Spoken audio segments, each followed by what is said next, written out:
Good morning दोस्तों, कैसे हो आप सभी। आशा करता हूँ कि आप सभी अच्छे होंगे। जैसा कि मैं आप सभी को बताऊंगा अध्याय नंबर 1 में वर्ण विचार के बारे में। तो वर्ण किसे कहते हैं?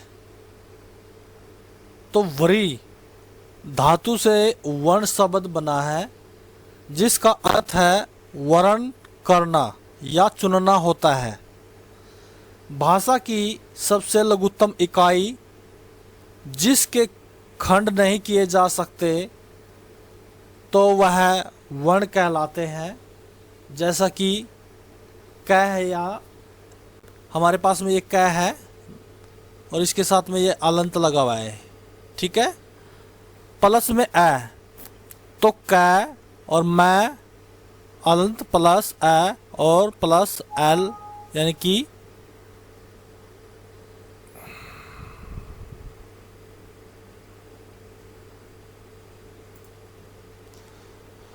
तो यहाँ पे ल प्लस में ए, तो क ए मैं ए ल ए, तो कमल कमल कमल बन गया, ठीक है। तो आगे मैं बताना चाहूँगा भाषा के मौखिक रूप को अक्षर कहा जाता है। अक्षर कहा जाता है मौखिक रूप को। वर्ण दो प्रकार के होते हैं। कितने प्रकार के बताए गए हैं? वर्ण दो प्रकार के। तो मैंने इसी के माध्यम से एक टेबल तैयार की है, मैं आपको दिखाना चाहूँगा, जो कि वर्ण यहाँ पे दो प्रकार के बताए गए हैं, ठीक है। तो जो टेबल मैंने तैयार की है यहाँ पे आप देख सकते हैं, ये हमारी टेबल है, ठीक है। ये मैंने यहाँ पे माइक्रोसॉफ्ट ऑफिस में ये मैंने इस टेबल को तैयार किया ताकि आसानी से हम समझ सके, ठीक है। तो इसमें हम देखेंगे वर्ण के बारे में देखेंगे। पहले वर्ण है। वर्ण के दो पार्ट हुए, ठीक है। वर्ण के दो पार्ट हुए जो कि दो भागों में डिवाइड हुए। एक तो बना स्वर और दूसरा बन गया व्यंजन, ठीक है। दोबारा फिर मैं बताना चाहूँगा, जो ये हमने ये टेबल बनाई है, आसान तरीके से हमें याद करने के लिए हमें यह टेबल बनाई है। और मैं बता दूं, जो वर्ण है, वर्ण के कितने भेद है? दो भेद है। एक स्वर है और दूसरा क्या है? व्यंजन है, ठीक है। तो स्वर और व्यंजन। उसके बाद में स्वर है। स्वर के फिर भाग आ जाते हैं, फिर उसके पार्ट आते हैं, ठीक है। तो स्वर के तीन पार्ट होते हैं। हर्ष स्वर है, दीर्घ स्वर है और प्लुत स्वर है, ठीक है। तो स्वर के फिर कितने पार्ट हुए? तीन हुए। दोबारा फिर मैं समझाने की कोशिश करूंगा कि जो वर्ण है, वर्ण के कितने भाग है, कितने भेद है? दो है। कौन कौन से? स्वर और व्यंजन, ठीक है। उसके बाद में तो स्वर है, जो स्वर के फिर से भाग हुए, पार्ट हुए, हर्ष स्वर और दीर्घ स्वर और प्लुत स्वर, ठीक है। इसके फिर स्वर के कितने भेद हुए? तीन स्वर। तो व्यंजन के देखेंगे, व्यंजन के यहाँ पे 7 है, ठीक है। 1 2 3 4 5 6 7, ठीक है। तो नंबर 1 पर है हमारा स्पर्श व्यंजन, और 2 पर है अंतस्थ व्यंजन, और 3 पर है उस व्यंजन, और 4 पर है संयुक्त व्यंजन, और 5 पर है उत्तिष्ठ व्यंजन, ठीक है। और लुंठित व्यंजन है 6 पे, और पार्श्विक व्यंजन है ये तो ये व्यंजन है हमारे 7, ठीक है। तो हमने यहां से उठा करके तो हमने एक अच्छी सी टेबल तैयार की है। तो आप देख सकते हो, बिल्कुल दोबारा से मैं दिखाना चाहूँगा। इस टेबल को आप आसान तरीके से अपने चार्ट के अंदर बिल्कुल बढ़िया तरीके से आप इसको बनाओगे तो अच्छे तरीके से आपको ये आपका जो वर्ण है आपको समझ में आ जाएगा, ठीक है। तो वर्ण फिर दोबारा से मैं रिपीट करना चाहूँगा। वर्ण के कितने भेद है? 2 है, स्वर और व्यंजन। स्वर के 3 भेद हैं, हर्ष स्वर, दीर्घ स्वर और प्लुत स्वर, ठीक है। व्यंजन के साथ है स्पर्श व्यंजन, अंशत व्यंजन, उस व्यंजन, संयुक्त व्यंजन और उत्सिक व्यंजन और लुंठित व्यंजन और पार्श्विक व्यंजन। ठीक है, तो मैं इनको अगर एक एक को एक्सप्लेन करूं तो मैं बताना चाहूँगा स्वर। तो स्वर वे वर्ण जो स्वतंत्र अवस्था में विद्यमान रहते हैं। स्वर किसे कहेंगे हम पहले देखेंगे। ये वर्ण के ही भेद हैं, दो भेद बताए गए, स्वर और व्यंजन। तो वे वर्ण जो स्वतंत्र अवस्था में विद्यमान रहते हैं, वे वर्ण जो स्वतंत्र अवस्था में विद्यमान रहते हैं और दूसरे वर्णों की सहायता नहीं लेते, तो वह स्वर कहलाते हैं। ठीक है, स्वर के फिर तीन भेद है। ठीक है, अ मात्रा उच्चारण अवधि के आधार पर है ये। ठीक है, हर्ष स्वर, दीर्घ स्वर और प्लुत स्वर। ठीक है, उसके बाद में हम देखेंगे यहाँ पे नंबर 1 पर है हर्ष स्वर।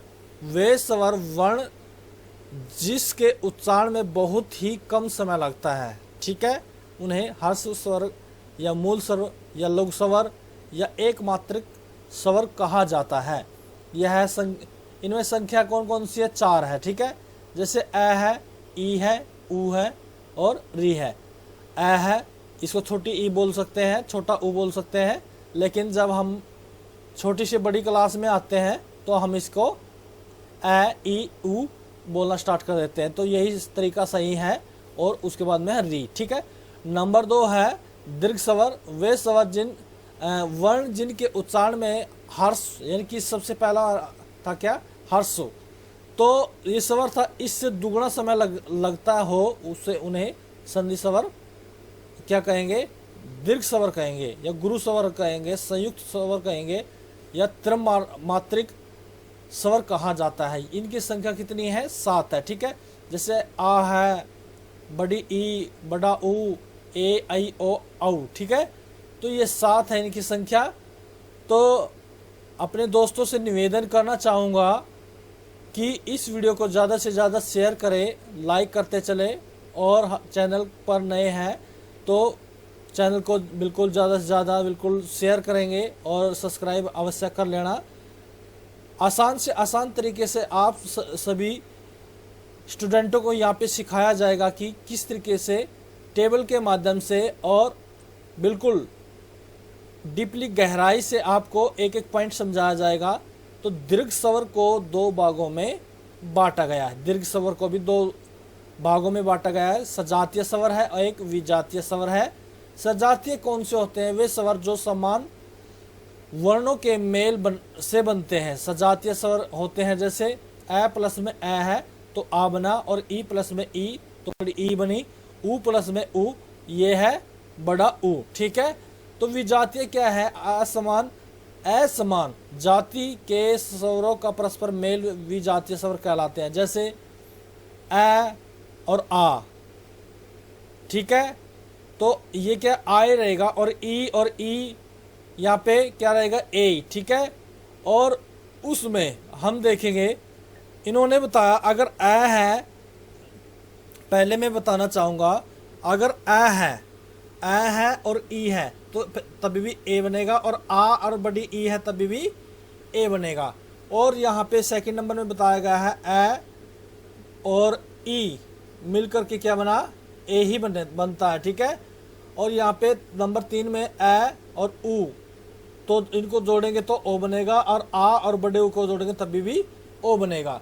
और यहाँ पे दर्शाया गया है। ठीक है, तो मैं आगे चलना चाहूँगा। तो आगे ये हमारा प्लुत स्वर आ गया।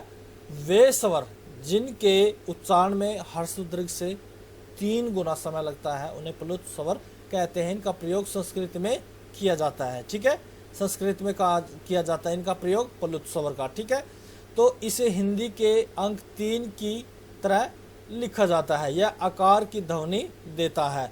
इसका प्रयोग संगीत, संबोधन, चीखने, चिल्लाने में किया जाता है। तो ये हमारा ओष्ठाकृति के आधार पर स्वर के भेद है। यहाँ पे वृत्ताकार स्वर है ये ऊ, औ, यानी कि ऊ और बड़ा ऊ, ओ, औ। ठीक है, तो ये हमारे यहाँ पे स्वर है। ठीक है, तो मैं आगे चलना चाहूँगा। तो आगे हम काफ़ी यहाँ पे जो मुख्याकृति के आधार पर है स्वर, इनके स्वरित स्वर है ई ऊ, यानी कि री ऊ, जिनके उच्चारण में मुंह है कम से कम खुले। ठीक है, और नंबर 2 है विवृत स्वर है या आ, जिनके उच्चारण में मुंह है ज़्यादा खुलता हो, तो वो क्या कहलाते हैं? विवृत स्वर कहलाते हैं। और अर्ध संवृत क्या है? ए आई ओ। और अर्धवृत क्या है? विवृत क्या है? इसमें ए औ। ठीक है, जीवा के आधार पर स्वरों के प्रकार है। अगर स्वर है ई री ए आई, और मध्य स्वर है ए। पश्च स्वर है आ उ ओ औ। ठीक है, तो इसमें स्वरों की कुल संख्या कितनी बताई गई है? 11 बताई गई है। हिंदी भाषा के कुछ विद्वानों का मानना है कि री स्वर नहीं है, यह व्यंजन होता है। ऐसी स्थिति में स्वरों की संख्या 10 रह जाती है। यदि विकल्प में 11 हो तो 11 ही सही माना जाएगा। अयोग वह है ध्वनियाँ, वे वर्ण जो ना तो स्वर होते हैं और न ही व्यंजन होते हैं, इनका प्रयोग स्वर व व्यंजन दोनों में होता है, उन्हें अयोग वाह ध्वनियाँ कहते हैं। और अनुनासिक वर्ण वे वर्ण जिसके उच्चारण में वायु, नाक व मुख से ध्वनि निकलती है, उन्हें अनुनासिक वर्ण कहा जाता है। तो जैसे आ ई औ, तो ये हमारे अनुनासिक है। और निर्नुनासिक वर्ण क्या है? वे वर्ण जिनके उच्चारण से वायु केवल मुख से बाहर निकलती है, मुख से निकलती है बाहर, क्या? हवा, वायु, उन्हें निर्नुनासिक वर्ण कहते हैं। जैसे आ औ। तो व्यंजन को देख लेते हैं। यहाँ पे व्यंजन वे वर्ण जो स्वतंत्र नहीं होते, ये स्वर वर्णों की सहायता से बोले और लिखे जाते हैं। जैसे कै प्लस में ए कै, मैं प्लस में ए मैं। और इसके जो वर्गीकरण है, कै से लेकर के मैं तक के 25 वर्णों को स्पर्श व्यंजन कहा जाता है। जैसे हम छोटी सी एक टेबल तैयार कर लेते, कै च टैप कचट तप। ठीक है, तो कवरग है, चवरग, टवरग, तवरग, पवरग। ठीक है, तो इसको हम यहाँ पे कै वाली लाइन देखेंगे हम, तो कै का जो वर्ग है कै ख ग अड़ा, और चा छा जा जा अया, टा ठा डा डा अड़ा, ता था दा न, पै फ ब मैं। ठीक है, और अंत सतह व्यंजन है जो मध्य या बीच का है, या अलावा, ये हमारे 4 है। उसके बाद में है उस व्यंजन। ठीक है, उस व्यंजन यानी कि संघर्षी व्यंजन भी बोलते हैं इनको। वे वर्ण जो घर्षण के साथ उच्चारित होते हैं उस या संघर्षी व्यंजन कहलाते हैं। स यानी कि स है, ये 4 है। ठीक है, और संयुक्त व्यंजन रहेंगे हमारे वे वर्ण जो 2 वर्णों के मेल से बनते हैं। वे वर्ण जो 2 वर्णों के मेल से बनते हैं, जैसे अक्षय है। ठीक है, तो कै प्लस में स है, तो और प्लस में ए, तो क्या बन गया? ये अक्षय बना। कैस प्लस में क्या? स। ठीक है, त्रय भी ऐसे बना हुआ है, त प्लस में र और प्लस में ए, त्रय। ठीक है, अज्ञा और जय प्लस में अय प्लस में ए। ठीक है, और ये अज्ञा बना, और श्रय है, ये भी स है, र प्लस में ए और श्रय। तो उत्तिष्ठ व्यंजन है। उत्तिष्ठ व्यंजन का अर्थ फेंकना, जिसका व्यंजनों का प्रयोग एक झटके के साथ होता है, उसे उन्हें उत्सिक्त व्यंजन वर्ण कहते हैं। जैसे डै ढै, ये 2 प्रकार के होते हैं। तो डै डै और डै और वै और डै का विकसित रूप होता है, जिसका इनका प्रयोग शब्द आरंभ में नहीं होता, शब्द के अंत या मध्य में होता है। जैसे मेंढक है, फड़ है, लड़का है, लड़की आदि है। ठीक है, तो डै डै का प्रयोग शब्द के प्रारंभ में होता है। ठीक है, डै डै का जिनके नीचे बिंदी लगी होती है, उन्हें नुक्ता या बिंदु तल कहा जाता है। ठीक है, अब आ गया लुंठित आ गया यहाँ पे, परकंपी व्यंजन भी कह सकते हैं इनको। तो जिस वर्ण के उच्चारण में जीवा नीचे की ओर लुढ़कती है तो उसे लुंठित परक्रमी व्यंजन वर्ण कहा जाता है। जैसे र है, पार्श्विक में देखेंगे यहाँ पे ल है, वर्णों के क्रमबद्ध रूप को वर्णमाला कहा जाता है ना। तो आगे देखेंगे हिंदी वर्णमाला में कुल 52 वर्ण होते हैं, जो निम्न प्रकार से स्पर्श व्यंजन 25 है, कै से लेके मै तक है, अंत व्यंजन है ये 4 है, यह अलावा और उस व्यंजन है जिसको संघर्षी व्यंजन कहा जाता है, ये भी स है, और संयुक्त है व्यंजन ये 4 है, अक्षत्र है, अज्ञानी बोलते हैं जिसको अज्ञा, और श्रय है, ठीक है। और उत्सिक व्यंजन है ये 2 है, डैड है, और अयोग व ध्वनिया ये 4 है, यानी कि 2 है, अंग है। तो 11 स्वर और यहाँ पे 52 टोटल हुए, ठीक है। तो ये 12 हो चुके हैं और मूल वर्णों की संख्या 11, 44 क्या है स्वर और 33 व्यंजन, यानी कि 11 स्वर है और प्लस में 33 व्यंजन, टोटल संख्या हुई हमारी 44। स्पर्श संघर्षी व्यंजन है ये च छ ज ज और संघर्षी सप्रभाव व्यंजन है ये आर लव, और अर्ध स्वर है ये व, ठीक है। तो प्रयत्न के आधार पर स्वर व व्यंजनों का वर्णों का वर्गीकरण वर्णों के उच्चारण करने की रीति को प्रयत्न कहते हैं, ठीक है। प्रयत्न के आधार पर वर्ण 2 प्रकार के होते हैं, अभ्यंतर प्रयत्न, और ये 4 प्रकार के होते हैं, ठीक है। तो हम देखेंगे यहाँ पे विवृत प्रयत्न, यानी कि सभी स्वर है यहाँ पे, और सपृष्ठ प्रयत्न है कै से लेकर के मै तक, और इस सपृष्ठ प्रयत्न या अलावा, और इस विवृत प्रयत्न तो स है। तो आशा करता हूँ कि आप सभी को यह वीडियो अच्छी लगी होगी, तो ज़्यादा से ज़्यादा शेयर करेंगे, सभी दोस्तों से मेरी गुजारिश है। चैनल को सपोर्ट करें, बिल्कुल आप सभी का सहयोग है और सहयोग मिलता रहेगा आगे के लिए भी। तो इसी के साथ में मैं बताना चाहूँगा, जो मैंने यहाँ से ये जो हमने यहाँ पे पढ़े हैं, यहाँ पे स्वर और व्यंजन, ठीक है, ये वर्ण है ना जो, ठीक है।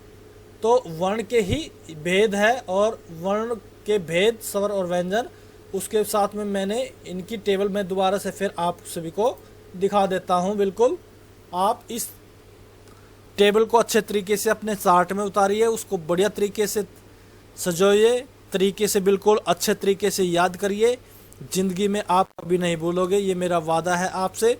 इसी के साथ में आप सभी का धन्यवाद, और आप सभी से गुजारिश है इस चैनल को सपोर्ट करें, बिल्कुल चैनल को सब्सक्राइब करें, और ज़्यादा से ज़्यादा वीडियो को शेयर करें। इसी के साथ में आप सभी का धन्यवाद। Thank you.